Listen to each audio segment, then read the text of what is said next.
Coach Stephanie with part two of your mystery shop.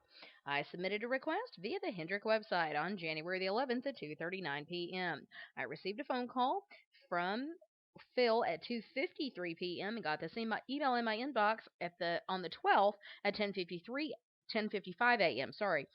And so we want to be sure you did a great job on calling in less than 15 minutes, Phil. Just be sure when you're going for the appointment that you ask with authority and in the either or format every time you ask. You want to be sure to give them 2 days to choose from, then two times. You don't want to assume that they can come that day. If you can't get the appointment, go for a tentative time. Only schedule a phone follow up as a last resort. Once you hang up the phone with the customer, be sure that you send them a follow up email since you're the one that called them so that you can continue building rapport with that customer and get them information they very well may not have written down during your phone conversation. Like I said, I didn't get an email until the next day, and I did get one from Will Mathis. But, since you were the one that spoke to the customer, you want to be the one to continue building that rapport and get them the email, okay? The email did come into my inbox, but you want to be sure that the subject line is attention grabbing. It just says, "Did you get my messages?"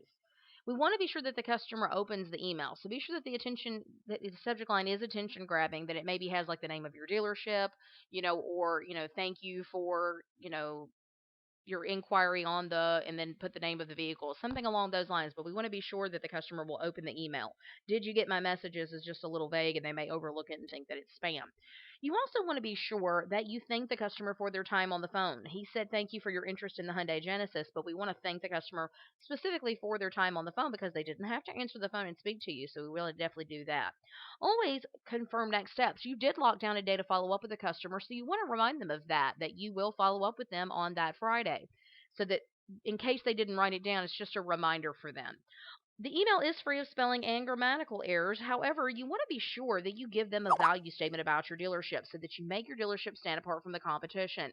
Keep in mind, most customers, when they're shopping online, they're looking at multiple dealerships, and you want to make your dealership stand apart from the competition. So be sure you give them a value statement in both your phone call and your email as well. You also want to be sure that your signature file not only has a link back to the website, but also back to that person's email address to make it easy for the customer to be able to click the link and go back and send him an email. So I can't give credit for a complete signature file. So let's please work on that for future. Please see part three of the shop for the things I need you to work on in the phone call portion. Like I said, you did a stellar job with the timing of your phone call, but we want to be sure that we do the same thing with the email as well. He actually said, that he'd sent multiple messages and emails, but this was the only one that I received. And I can show you my inbox and show you that is, in fact, the only email that I got from your dealership. I actually checked my spam folder, and that is the only one I received. So I did want to let you know that because he did mention in the email that he had sent multiple messages.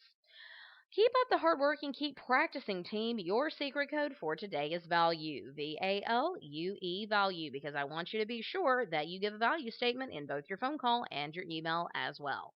Have a great day.